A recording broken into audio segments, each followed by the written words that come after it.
Assalamualaikum warahmatullahi wabarakatuh. Selamat siang saudara-saudara mahasiswa. Semoga pada sehat semuanya ya hari ini. Bagi yang menjalankan ibadah puasa, selamat menjalankan ibadah puasa. Semoga puasa kita diterima oleh Allah Subhanahu wa taala. Amin amin amin ya rabbal alamin.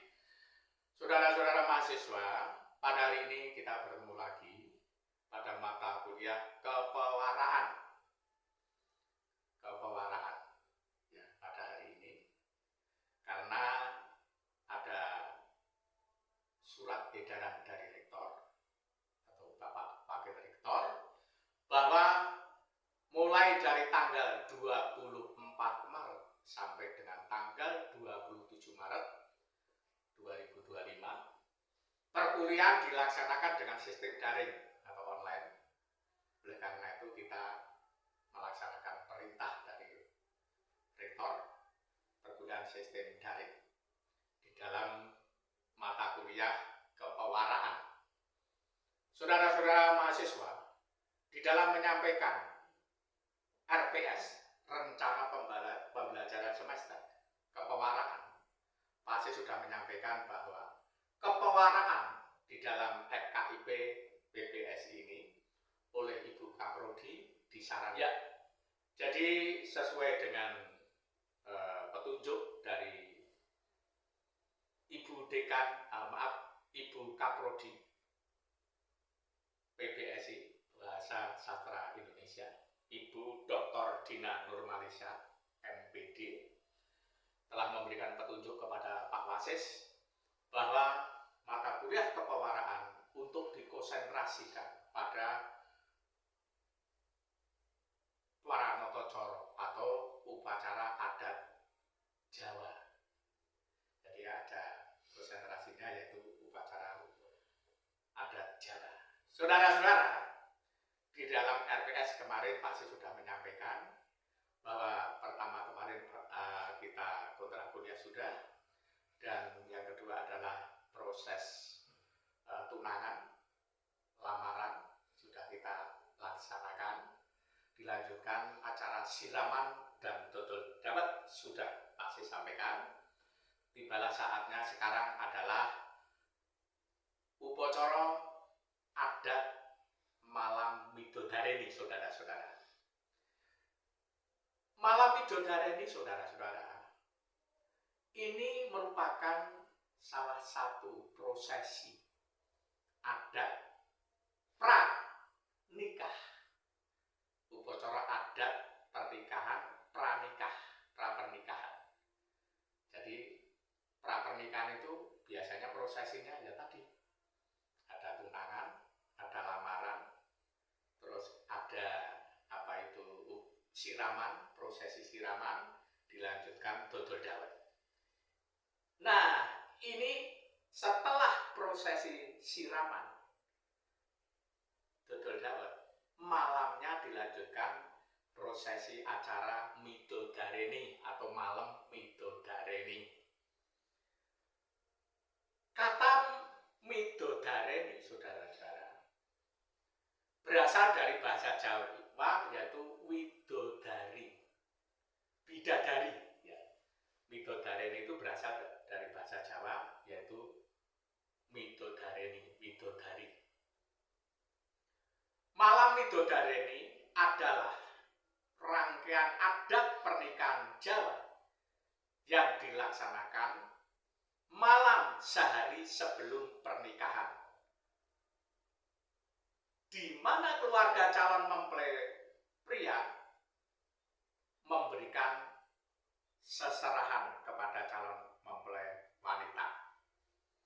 Nah, jadi di malam Midodareni ini prosesi ya sangat sakral dan susunan acaranya ya padat, sama dengan prosesi upacara adat panggih temanten, ya balangan suruh, midak endok, sungkeman, sinduran.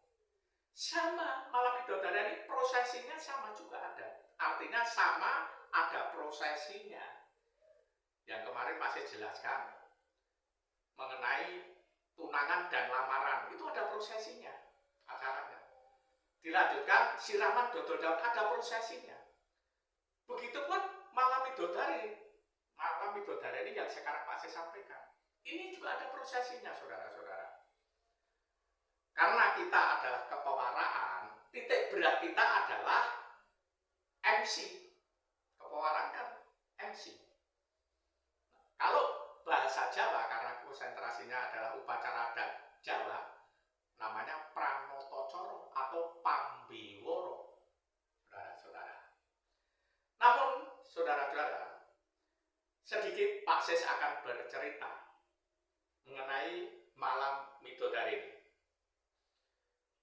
Ya, malam Midodari ini. Saudara-saudara, pada malam Midodari ini sebenarnya kita mengambil cerita legenda tentang Joko Tarub, saudara-saudara. Begini, saya ceritakan sedikit, tapi saya singkat, tidak secara keseluruhan. Mengapa ada kata malam Midodari ini? Ceritanya begini, saudara-saudara. Pada suatu saat ada bidadari-bidadari cantik-cantik turun dari kayangan, mandi di sebuah telaga atau sendang. Nah, pada suatu saat di situ ada pemuda tampan yang namanya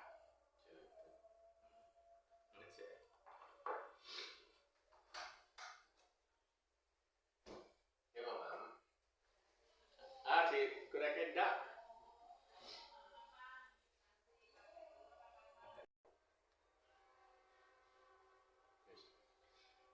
Pak Sis akan bercerita sedikit tentang asal-usul Midodari ini, yaitu diawali dari cerita Joko Tarub. Para mahasiswa, pada suatu hari ada bidadari dari kayangan berjumlah 7 bidadari cantik-cantik turun mandi di telaga yang sejuk, telaga yang indah, airnya sejuk. Dalam mandi di telaga itu muncullah pemuda tampan yang namanya Joko Tarub. Melihat bidadari cantik mandi, Joko Tarub langsung mengambil salah satu pakaian dari salah satu bidadari tersebut. Para bidadari tahu kalau ada orang yang ada di sekitar sendang atau tempat mandi bidadari itu. Pada ngambil pakaian masing-masing, kembali lagi ke kayangan, terbang kembali lagi ke kayangan. Tapi salah satu bidadari yang namanya Nawangsih tidak bisa kembali ke kayangan karena pakaiannya telah diambil Joko Tarub dan ditempatkan yang sangat rahasia, sehingga bidadari yang namanya Nawangwulan tidak bisa kembali. Singkat cerita, Dewi Nawangwulan menikah dengan Joko Tarub. Nah, dalam pernikahan dengan Joko Tarub dikaruniai satu orang anak cantik dinamakan Dewi Nawangsih. Proses berjalannya waktu, karena antara Joko Tarub dan Dewi Nawangwulan ada perjanjian. Tidak usah tak ceritakan, panjang lagi. Karena Joko Tarub dalam perjalanan waktu melanggar perjanjian. Kalau melanggar perjanjian, itu rahasia Joko Tarub yang menyimpan busana atau pakaian Dewi Nawangwulan akan terungkap. Nah, terungkaplah karena Joko Tarub menengah janji. Pakaian Nawangwulan ditemukan. Akhirnya Nawangwulan pamit dengan Joko Tarub dan Nawangsih anaknya. Padahal anaknya sudah dewasa, cantik. Pada menangis, Joko Tarub sama Nawangsih anaknya menangis. Ibu jangan pergi, jangan tinggalkan Dewi Nawangsih, jangan tinggalkan Nawangsih, ibu. Anakku yang cantik Nawangsih. Sudah menjadi suratan, ibu harus kembali ke kayangan. Ibu akan segera kembali ke rumah ini, turun dari kayangan. Akan datang malam menjelang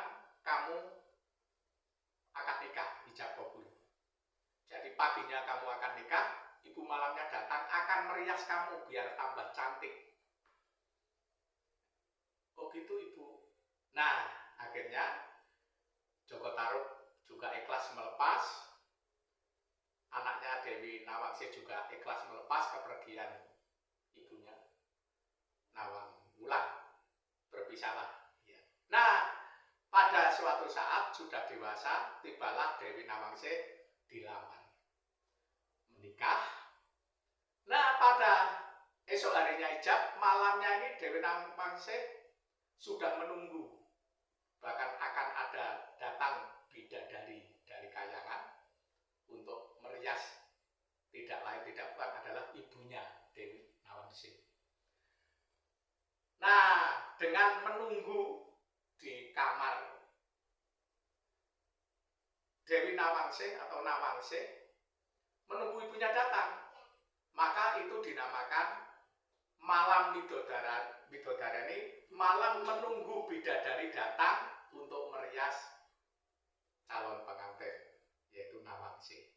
Itulah legenda malam Midodareni ini asal usulnya. Hal ini merupakan bentuk penghormatan kepada budaya leluhur, saudara-saudara. Oke, saudara-saudara, malam Midodareni pada saat zaman semakin berkembang modern, maju, kadang ada yang melaksanakan malam Midodareni, kadang tidak melaksanakan. Itu tidak kewajiban, saudara-saudara. Namun, memang ada sebuah upacara adat, prosesi pra pernikahan. Pak Sis kan mengatakan kemarin di dalam materi Pak Sis, adat Jawa pra pernikahan dan pernikahan. Ini masuk pra pernikahan malam Midodareni.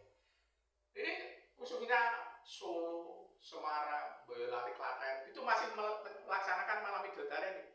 Tapi kalau di sekitar Pantura, ya, kita sekitarnya sudah tidak melaksanakan malam Midodareni. Tapi tidak semuanya, juga masih ada malam Midodareni. Oleh karena itu, saudara-saudara, wajib diketahui bagi saudara, ini prosesi dalam masuk dalam acara adat Jawa. Nah, tujuan malam Midodareni, saudara-saudara, ini agar calon pengantin wanita terlihat cantik pada esok harinya seperti bidadari. Yang kedua, sebagai penghormatan kepada budaya leluhur. Yang ketiga, sebagai malam pelepasan masa layang. Yang keempat, sebagai sarana untuk berkenalan lebih dekat dan lebih akrab antara kedua keluarga besar calon pengantin pria, calon pengantin wanita, karena di situlah berkumpul. Nah, saudara-saudara, itu sekilas cerita tentang malam Midodareni, karena ini konsentrasinya adalah kepewaraan. Maka Pak Sis akan saya sampaikan secara umum susunan acara malam Midodareni. Intinya sama, tetapi masing-masing pewara atau pembawa acara atau pranotocoro atau pambiworo mungkin di dalam menempatkan acara demi acara itu tidak sama antara pewara satu, pewara dua. Akan tetapi saudara-saudara, hakikat inti daripada susunan acara malam Midodareni kebanyakan tetap akan bertemu antara masing-masing pewara atau MC, pambiworo, pranotocoro. Intinya sama, saudara-saudara. Ada yang dilaksanakan, ada yang tidak, melihat situasi dan kondisi. Tapi kalau Pak Wasis selaku pranotocoro ataupun pambiworo, Pak Wasis juga tetap menghormati susunan acara dari MC lain. Tapi Pak Wasis di dalam Sanggar Sekar Wilujeng mempunyai susunan acara malam Midodareni seperti ini.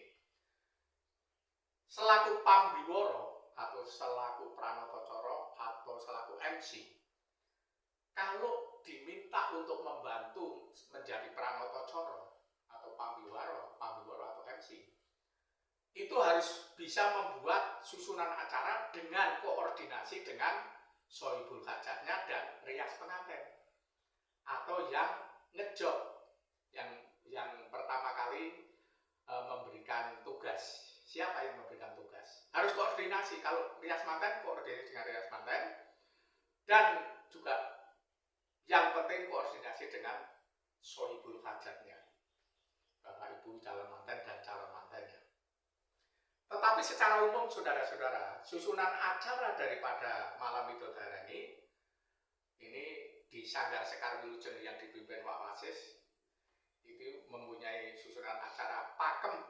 Tapi bagi Sanggar Sekar Wilujeng, kalau di luar Sekar Wilujeng mungkin juga ada susunan sendiri, tapi intinya adalah sama, saudara-saudara. Di Sekar Wilujeng, susunan acara Malam Widodara ini adalah satu, pembukaan oleh Pranoto Coro atau MC atau Pambiworo. Yang kedua, kehadiran calon mempelai pria dan rombongan. Yang ketiga, serah terima yang dinamakan seserahan. Seserahan ini artinya seserahan barang-barang yang dibawa oleh calon mempelai pria beserta rombongan yang akan diberikan kepada Bapak Ibu calon mempelai putri, tapi isinya bisa berupa pakaian calon pengantin putri, make up, jajan pasar, ya, mungkin dengan disertai uang dan sebagainya. Artinya calon mempelai pria itu memberikan hadiah di Malam Widodara itu kepada keluarga calon mempelai putri. Itu yang ketiga. Yang keempat adalah acara tantingan. Ya, ini tantingan ini sangat menarik, saudara-saudara. Tantingan itu artinya menegaskan kembali, nanting kepada calon manten putri. Bapak Ibu calon manten putri nanting, nduk. Nah, gandeng iku wis rawuh kabeh. Calon manten kakung rawuh, keluarga besarnya rawuh. Datang, nduk, Cahayu. Sak tenane kowe kuwi isih tresno tenan karo calon garwamu.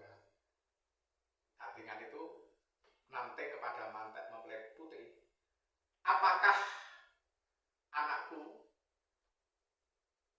sudah mantap dengan calon mempelai pria?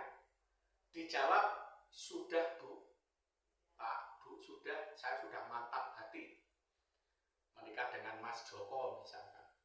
Nah, setelah ditanting, calon manten putri biasanya minta bebono.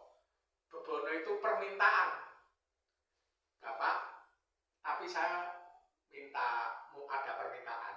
Loh, permintaanmu apa? Di dalam pernikahan nanti saya minta ada kembar mayang.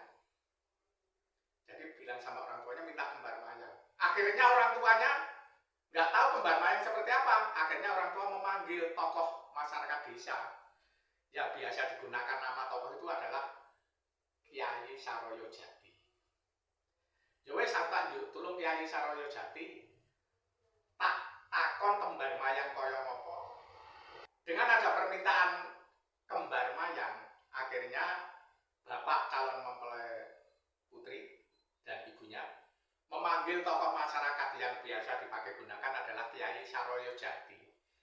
Memanggil Kyai Saroyo Jati, Kyai Saroyo Jati, saya mau minta tolong, anak saya minta kembar mayang, tolong dicarikan. Nah, oleh Kyai Saroyo Jati disanggupi, terus pergi mencari kembar mayang. Nah, didampingi 2 orang cantrik. Akhirnya naik gunung, ngerobyok rowo, naik gunung, turun gunung, mencari di mana kembar mayang. Nah, akhirnya di dalam mencari kembar mayang, ketemu orang yang menjual kembar mayang, yaitu Kyai Wasito Jati. terjadi dialog.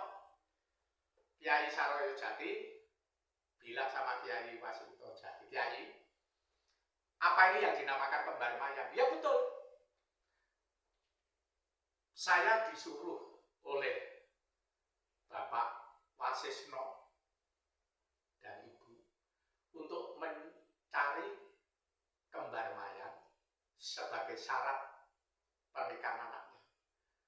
Berarti betul ini kembar mayang? Iya betul. Kiai Wasinto jawabnya yang menjual kembar mayang. Harganya berapa Kiai? Loh ini tidak dijual.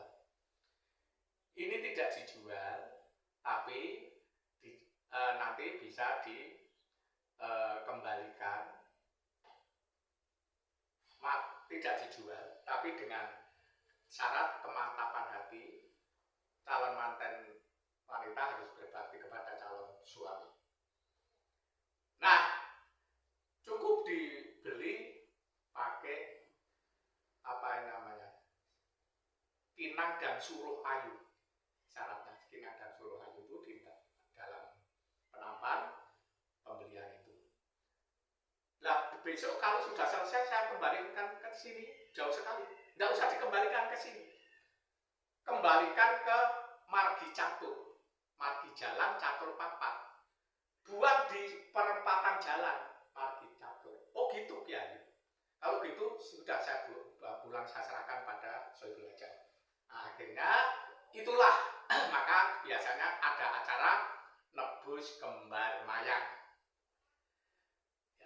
Setelah itu diadakan bacaan surat catur weda oleh Bapak calon mempelai putri. Bapak calon mempelai putri membacakan surat catur weda, pitutur 4 hal yang harus disampaikan kepada calon menantu mempelai prianya, calon menantu. Setelah pembacaan catur weda, acaranya adalah perkenalan keluarga besar dari mempelai putri, keluarga mempelai calon mempelai pria. Perkenalan, itulah yang dinamakan pertemuan dua keluarga. Setelah selesai perkenalan keluarga, dilanjutkan tilik nitik. Nah, tilik nitik ini prosesi juga sangat menarik, saudara. Karena apa? Calon mempelai putri tetap berada di kamar, nggak boleh keluar, nggak boleh ketemu sama calon mempelai pria. Akhirnya tilik nitik. Ada acara tilik nitik khusus yang ibu-ibu atau yang wanita boleh nengok ke kamar pengantin, calon pengantin. Bapak-bapaknya nggak boleh, khusus yang ibu-ibu. Setelah acara tilik nitik selesai, pasrah kancing gelung. Loh, kok pasrah kancing gelung? Apa itu kancing gelung? Kancing gelung adalah perlengkapan busana untuk dikenakan calon manten pria di dalam akad nikah. Dan angsul-angsul biasanya tadi itu seserahan diberi oleh-oleh dari keluarga calon mempelai pria. Setelah mau pulang, keluarga calon mempelai putri memberi angsul-angsul, memberi bingkisan kembali, membalas. Bingkisan ya tidak senilai dari seserahan. Bingkisan ya ala kadarnya, yang penting bisa dipakai untuk perjalanan pulang, contohnya roti dan lain sebagainya. Lalu biasanya ditutup dengan doa. Setelah doa, acara terakhir yang ke-12 adalah penutup, ditutup oleh MC atau Pranoto Coro atau Pambiworo. Inilah saudara-saudara mahasiswa susunan acara Malam Widodaren. Dengan demikian, materi Malam Widodaren pada hari ini cukup sekian. Kita ketemu di Rabu depan. Terima kasih. Selamat menjalankan ibadah puasa. Semoga puasa kita diterima oleh Allah Subhanahu wa taala. Terima kasih. Akhirul kalam. Wassalamualaikum